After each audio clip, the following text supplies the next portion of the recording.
یہ جہاں پہ ہم بیٹھے ہیں یہ تو ایک مسجد ہے جو بعد میں بنائی گئی. اصل میں جس زری کی آپ نے ابھی زیارت کی یہ ہے خرابہ شام یعنی زندان شام. یہ ہے وہ قید خانہ جس کے اندر اہل بیت اطہار نے اسیری اور قیدی کا میکسیمم وقت گزارا.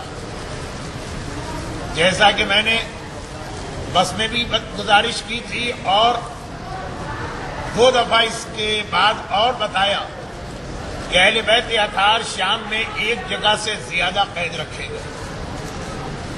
کچھ ایسے حالات ہوتے چلے گئے کہ اہل بیت کی مظلومیت سبب بنتی گئی کہ یزید کو ان سے خوف ہوتا رہا اور ان کو ایک جگہ سے دوسری جگہ منتقل کرتا رہا. ایک تو وہی قید خانہ ہے جو دربار شام سے ملا ہوا جہاں پہ مظلوم آقا کے کٹے ہوئے سر کو روایت کے مطابق دفن بھی کیا گیا. اور ایک وہی قید خانہ ہے جو ہم نے ام سلمہ اور ام حبیبہ کی قبر سے پہلے 16 شہداء کی جگہ کی زیارت کی، وہ بھی ایک قید خانہ. اور زیادہ تر یہ جو قید خانے اس میں آپ چوتھے امام کا تذکرہ سنیں گے. کیوں؟ کربلا کے قیدیوں میں فقط ایک ہی مرد تھا اور وہ چوتھا امام تھا جو مسلسل خطبے بھی دے رہا. یزید کو سب سے زیادہ انہی سے خطرہ. لیکن باقی اہل بیت اطہار، ساری خواتین، اہل بیت کے سارے بچے، اہل بیت کی ساری بچیاں، وہ جہاں پہ ابھی آپ نے زری دیکھی وہاں پہ یہ قید خانہ. بازار شام سے جب ہم آ رہے تھے تو دائیں اور بائیں بازار کی اتنی کشش تھی کہ میں نے اس سے پہلے بھی یہ دیکھا کہ بازار کے آغاز میں اگر ہم مصائب بتا بھی دیں تو جب دکانوں کے درمیان سے آدمی گزرتا ہے تو بھول جاتا ہے. اور یہاں اب ماشاءاللہ اتنا شاندار روضہ بن چکا کہ زری کے لوگ زیارت کرتے ہیں اور بھول جاتے ہیں کہ یہ زری آج ہے، یہ چھت آج ہے. یہ شام کا وہ قید خانہ تھا جس کے بارے میں روایت یہ ہے کہ اس پہ کوئی چھت نہ تھا. تھوڑی سی ٹھنڈی ہوا چلتی ہے آج کل بھی تو ہوٹل سے زینبیہ جانا اور شہزادی کے روضے سے ہوٹل آنا مشکل ہو جاتا ہے. ذرا سی ٹھنڈی ہوا چلی تھی کہ ایئرپورٹ سے جب آپ باہر نکلے تھے بس تک آنا آپ کے لیے مشکل ہو رہا تھا. اور شام کی گرمی جنہوں نے جولائی اور اگست میں دیکھی، یہ وہ قید خانہ ہے جس کے اندر 1 سال تک کربلا کی یہ ساری سیدانیاں اپنے چھوٹے چھوٹے بچوں کے ساتھ گرمی کے جلتے ہوئے سورج کو بھی برداشت کریں اور سردی کی وہ برف والی راتوں کو. ہمیں اور آپ کو سردی لگی ہم نے شال اوڑھ لی، ہمیں اور آپ کو سردی لگی ہم نے چادر اوڑھ لی. اہل بیت اطہار کے پاس لباس تک نہیں تھا. وہی لباس جو کربلا کی شام غریبہ پہن کے آئی تھی یہ بیویاں، قید خانے سے رہائی تک وہی لباس ان کے بدن پہ رہا. چنانچہ مجلسوں کا ایک جملہ خطابت کا جملہ نہیں ہے، تاریخ کی حقیقت کہ محمد کی اس نواسی سکینہ کو جلے ہوئے کرتے میں دفن کیا گیا. یہ کرتا کب جلا تھا؟ یہ 1 سال پہلے جلا. یہ شام غریبہ جب خیموں کو آگ لگی تھی تب اس کرتے نے آگ پکڑی. وہ کرتا جو شام غریبہ سکینہ نے پہنا تھا پوری قید کے درمیان وہی کرتا سکینہ کے بدن پہ رہا جو جل چکا. تو نہ کوئی چادر ہے، نہ کوئی کمبل ہے، نہ سردی سے بچاؤ کا کوئی انتظام. آپ کو 6 گھنٹے لگے ہیں اس پورے زیارتوں کے سفر میں. آپ کے چہرے بھی بتا رہے ہیں کہ آپ کتنے تھکے اور آپ خود بھی اپنی حالت کو جانتے ہیں کہ آپ کتنے تھکے. زینب کربلا سے لے کے کوفہ اور کوفے سے لے کے شام، پرسوں ایئر کنڈیشن بس میں بیٹھ کے آپ 12 گھنٹے کا حلب کا سفر کریں گے، بدن کی ہڈی ہڈی آپ کی دکھنے لگے گی. اور زینب نے ان اونٹوں پہ سفر کیا ہے جس پہ نہ محمل ہے نہ ہماری. اور حلب تو کچھ بھی نہیں ہے، کربلا سے کوفہ آئی ہے، کوفے سے شام پہنچی ہے، تقریباً 40 منزلیں ننھے ننھے امامزادوں کے ساتھ. اور پھر 1 سال اس زندان شام میں گزارے. چھت نہیں ہے، سردی اور گرمی سے بچاؤ کا کوئی انتظام نہیں. اور اس زندان شام سے جب 1 سال بعد زینب چلی تو اپنی سب سے قیمتی امانتوں میں سے ایک یہیں پہ چھوڑ کے گئی، جو یہ روایت آج کل کراچی اور پاکستان میں بھی پڑھی جا رہی ہے، جو اب میں پڑھنے جا رہا ہوں، اس لیے اس کو مختصر کر رہا ہوں۔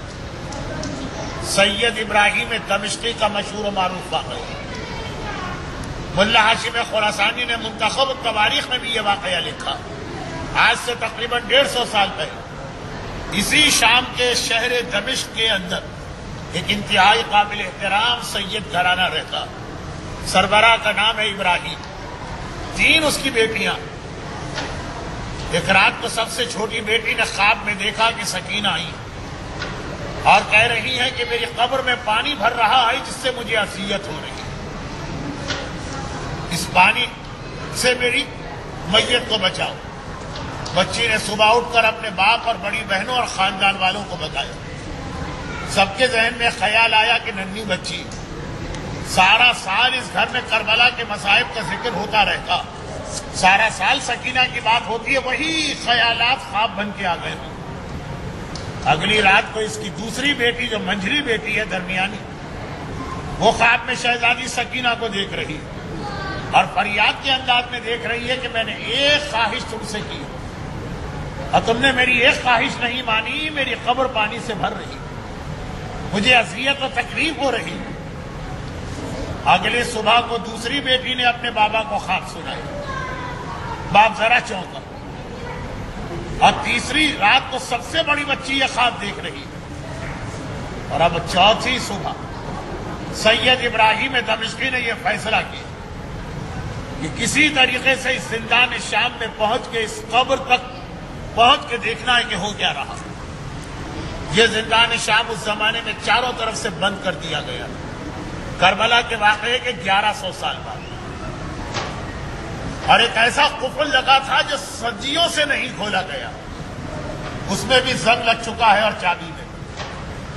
جو گورنر اس شہر میں ترکی خلیفہ کی جانب سے تھا، عثمانی خلیفہ، اس سے جا کے بات کی، خواب سنایا، اور اتنا یہ قابل بھروسہ آدمی کہ کسی کو اس کی بات پہ شک نہ ہوا۔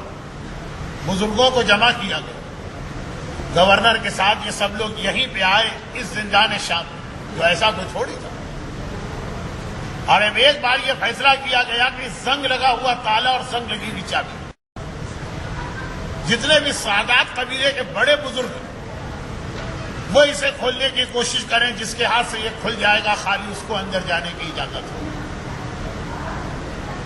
سب نے کوشش کی، اور یہ سعادت اللہ نے ابراہیم دمشقی کے مقدر میں لکھی کہ جس وقت اس نے چابی کو حرکت کی تھی، اگر کہ زنگ والی چابی ہے، تالا زنگ والا کھل گیا۔ چنانچہ اس اندھیری کوٹری میں جو تقریباً 1200 سال تک اندھیری پڑی رہی، ابراہیم دمشقی اپنی تینوں بچیوں کے ساتھ داخل ہوا۔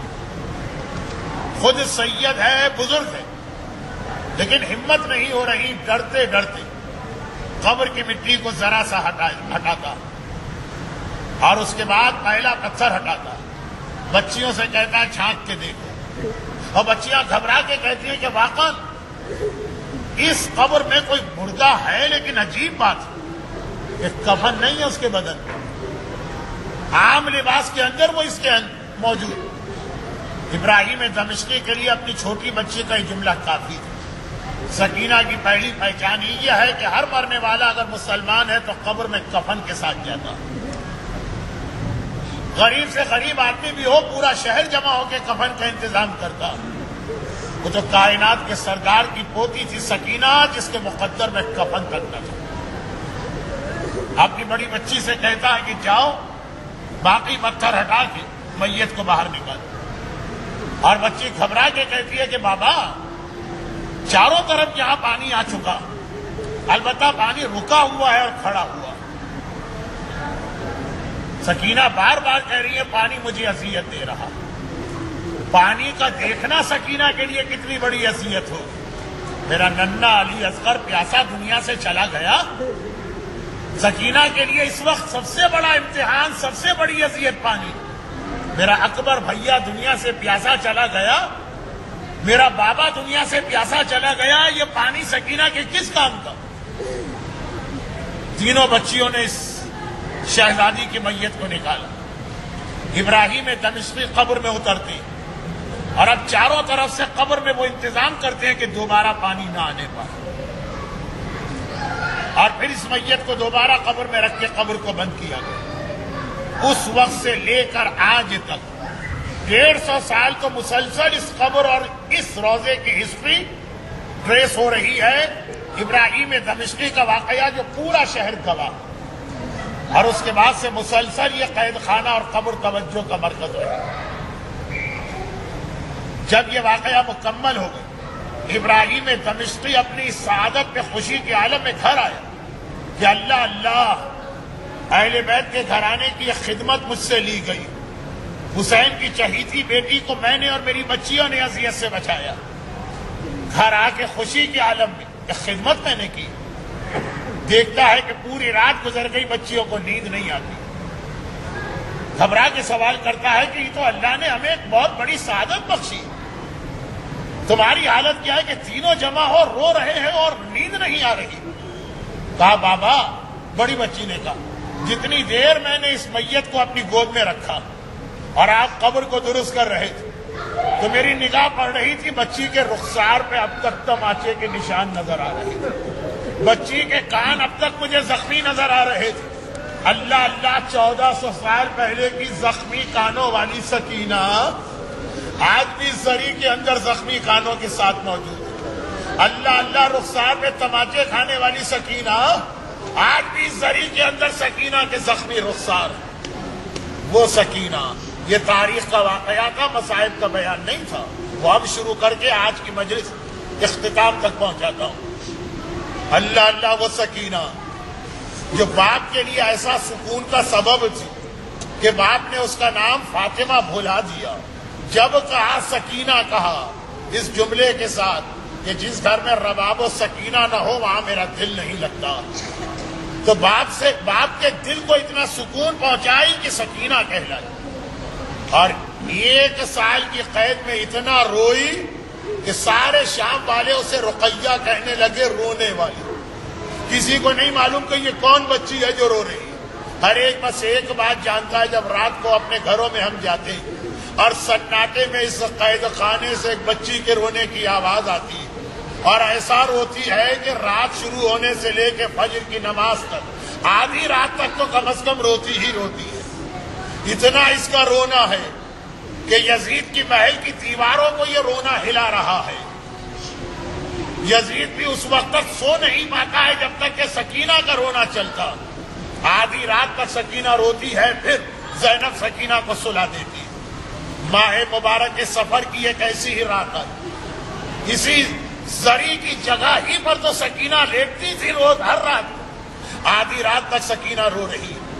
جب تک سکینہ روتی ہے ساری بیویاں سکینہ کو گھیرے میں لے کے بیٹھی، ادھر یزید کی نیند اڑ جاتی ہے، آدھی رات آ گئی، روزانہ کی طرح سکینہ کا ماتم بند ہوا، زینب نے سکینہ کو لٹایا، خود اس کے پہلو میں لے لی، ساری بیویاں اپنے اپنے بستر تو ہے نہیں، چادر تو ہے نہیں، اپنی اپنی جگہ پہ لیٹ گئی۔ اللہ آپ کے گھروں کو سلامت رکھے، جن کے طفیل کائنات بنی ہے اس کو آ کے دیکھیے، مٹی پہ یہ بیویاں رو رہی۔ تاریخ کا جملہ ہے کہ گرمیوں کے سورج نے اتنا جھلسا دیا کہ سیلانیوں کا سارا چہرہ جل گیا، سب بیویاں لیٹ گئی، سو گئے، اور ابھی 1 گھنٹہ بھی نہ گزرا ہو کہ سکینہ دوبارہ بیدار ہو اور ایک بار فریاد کرنے لگی، ہائے میرے بابا کہاں چلے گئے۔ زینب کبریٰ کا تو جاگنا بھی سکینہ ہے، سونا بھی سکینہ۔ جیسے ہی سکینہ اٹھی، زینب گھبرا کے اٹھی، کہا سکینہ بیٹی، تجھے پتا ہے تیرا بابا کربلا میں، اور ہر رات تجھے میں سمجھاتی ہوں اور تو لیٹ جاتی ہے، آج دوبارہ کیوں اٹھی؟ کہا بوٹی اماں میں اس چیز کی بات نہیں کر رہی، آج رات کو ابھی جب میں لیٹی اور سوئی تو خواب میں میں نے دیکھا میرا بابا آیا، اور اکیلا نہیں آیا ہے، میری دادی فاطمہ کو لے کے آیا۔ میں نے بابا سے فریاد کی، بابا مجھے چھوڑ کے کہاں چلے گئے، تیرے بعد میں نے کتنی مصیبتیں اٹھائی۔ تو بابا نے کہا تھا، بیٹی گھبرا نہیں، آج تیری مصیبتیں ختم ہو رہی ہیں، آج تو ہم تمہیں لینے آئے ہیں، میں دیکھو اکیلا نہیں آیا ہوں، تیری دادی جنت سے تجھے لینے کے لیے آئی ہے، چلنے کی تیاری کر۔ میرا بابا وعدہ کر کے کہاں چلا گیا؟ علی کی بیٹی زینب، عالمہ غیر معلمہ، اتنا جملہ سمجھانے کو کافی ہے کہ سکینہ ہم کو چھوڑ کے جانے والی.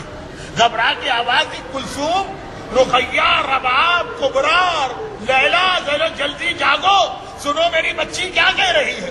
ایسا لگ رہا ہے ہم اپنی بچی کو کھونے والے. بیویوں نے سکینہ کا جملہ دوبارہ سنا کہ باپ آیا تھا، دادی آئی تھی اور یہ کہہ گئی تھی ہم لینے آئے ہیں. گھبرا کے سکینہ کو گھیرے میں لیا، ساری بیویوں نے ہائے سکینہ کا ماتم شروع کیا اور یہ آواز یزید کے محل سے ٹکرانے لگی. گھبرا کے یزید بستر سے اٹھ کے بیٹھ گیا. روزانہ میں آدھی رات جاگتا تھا کہ آج میں پوری رات جاگوں گا.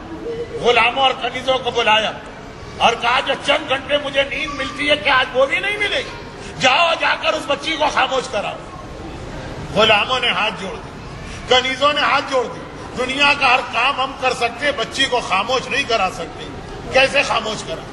ڈانٹتے ہیں تب بھی، تماچے مارتے ہیں تب بھی، کوڑے مارتے ہیں تب بھی وہ تو اور رونے لگتی ہے اور گھبرا گھبرا کے کہتی ہے میرے چچا، میرے امو عباس کہاں ہو؟ دیکھ تیری سکینہ کے تماچے لگ رہے ہیں. کس طرح خاموش کرا؟ یزید نے کہا تو میری نیند کیا ہوگی؟ ایک کنیز صاحب اولاد ہوگی. آگے بڑھی اور کہا کہ حاکم ایک طریقہ سمجھ میں آتا. بچی بار بار ہائے بابا کہہ رہی، تیرے خزانے میں اس کے باپ کا کٹا سر رکھا، ایک بار یہ سر بچی کے بعد بھجوا دے، شاید باپ کا سر دیکھ کر اسے سکون آ جائے. آپ ابھی اس خزانہ یزید کی زیارت کر کے آئے ہیں جہاں میرے آقا کا کٹا سر رکھا تھا. یزید نے وہاں سے کٹا سر منگوایا، تشت میں رکھا، کپڑا ڈالا، کنیزوں سے کہا اچھا جاؤ زندان. جس راستے سے آپ چل کے آئے گویا اس راستے سے آقا حسین کا کٹا ہوا سر آ رہا. جہاں پہ یہ زری ہے، زری نہ تھی، قید خانے کا دروازہ کھولا، لیکن نہیں ابھی دروازہ نہیں کھولا. کنیزیں دروازے کے قریب آئیں، وہاں بیویاں سکینہ کو لے کے ماتم کر رہی. روتے روتے سکینہ کھڑی ہو اور دروازے کی جانب چلنے لگی. زینب نے گھبرا کے کہا بیٹی کہاں جا رہی ہے؟ کہا پھوپھی اماں مجھے دروازے سے بابا کی خوشبو آ رہی ہے، ایسا لگ رہا ہے میرا بابا کہیں قریب آ گیا ہے، میرا بابا آنے والا. اور زینب نے مڑ کے دیکھا، ایک دم دروازہ کھلا، کنیزیں آئیں. حیران و پریشان زینب گھبرا کے کہتی ہے یہ آدھی رات کو کیوں آ رہی؟ ایک تشت کو لا کے رکھا، کہا یزید نے یہ بھجوایا. حیرت کی عالم میں زینب آگے بڑھی، ایک بار تشت پر سے کپڑا ہٹایا اور کپڑے کا ہٹنا تھا، حسین مظلوم کا کٹا سر نظر آیا. ساری بیویاں احترام میں اپنی اپنی جگہ سے کھڑی ہوئی اور ایک بار کٹے ہوئے سر کی جانب اشارہ کیا. السلام علیک یا ابا عبداللہ، السلام علیک یا ابن رسول اللہ. جہاں پہ یہ زری ہے یہاں تشت میں حسین کا کٹا سر ہے. سیدانیاں اپنی جگہ سے کھڑی ہیں، آقا حسین کی زیارت پڑھ رہی. اور ایک بار زینب نے سکینہ کو بٹھایا، حسین کا کٹا سر بچی کی گود میں رکھا. لے سکینہ تیرا بابا آ گیا ہے، بہت یاد کر رہی ہے نا؟ بس ایک بار سکینہ جھکی، باپ کے ہونٹوں پہ ہونٹ رکھے. مورخ نے لکھا ساری زندگی حسین جھک کے بیٹی کا بوسہ لیتے تھے، آج وہ دن آ گیا بیٹی جھک کے بابا کا بوسہ لے رہی اور کہہ رہی ہے بابا ذرا دیکھ میرے رخسار، تماچوں کے نشان، ذرا دیکھ میرے زخمی کان. مگر تڑپ کے کہا بابا میں اپنے مظالم بیان کر رہی ہوں، تیرا سر تو مجھ سے زیادہ زخم یزید کی جھڑی سے زخمی ہے. ارے تیری داڑھی اپنے خون سے بھری ہے، بابا مجھے معاف کر دے، میں اپنے مصائب بیان کرتی رہی. رحمتک یا ارحم الراحمین وصلی اللہ علی محمد و